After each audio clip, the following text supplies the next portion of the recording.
Asterval Studio. From story to play. Why does power go out during storms? Most people think the grid fails because it's fragile, but the real story is more surprising. The grid is designed to shut parts of itself down on purpose. That's how it prevents damage from spreading, and it's also how one outage can become many. So what exactly fails first, and how does one failure spread into a blackout?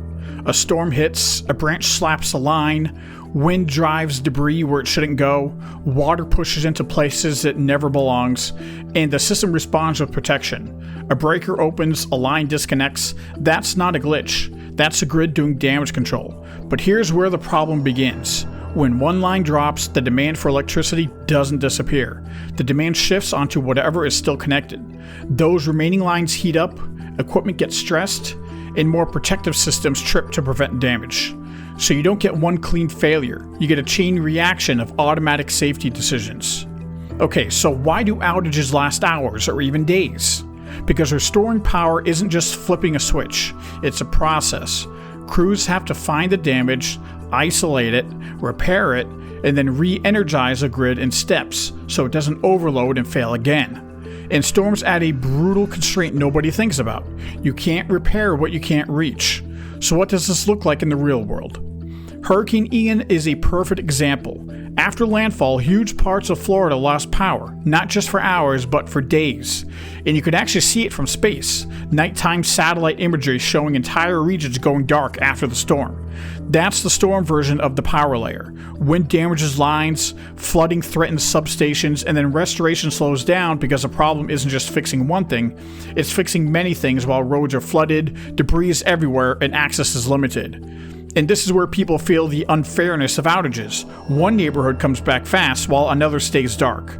But it's not random, it's triage. And here's a twist. Sometimes things break after the power comes back.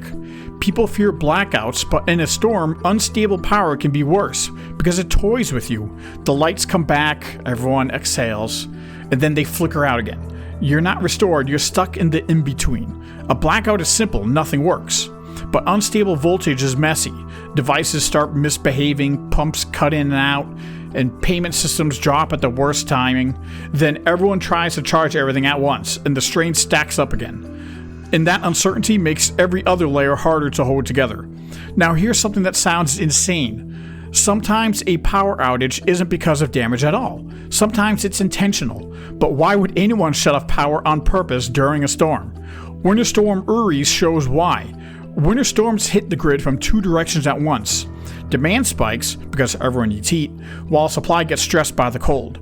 When the system doesn't have enough margin, grid operators may do controlled outages, not as punishment but as damage control, because the alternative is losing stability across the entire system. In Uri, regulators later described ERCOT ordering about 20,000 megawatts of rolling blackouts to help prevent grid collapse. That's the power layer in winter. It's not a single break, it's a system fighting to stay upright under stress. So how do you recognize the start of a power cascade before you're trapped inside of it? Here's how you recognize the instability of a power cascade. The lights flicker back on, then they drop again. You hear a transformer pop somewhere in the distance. Your phone shows bars, but nothing's loading. The gas station's signs go dark. The traffic lights turn into four-way stops. That's when you realize this isn't one outage, it's the first domino wobbling back and forth. And that's when the cascade becomes real.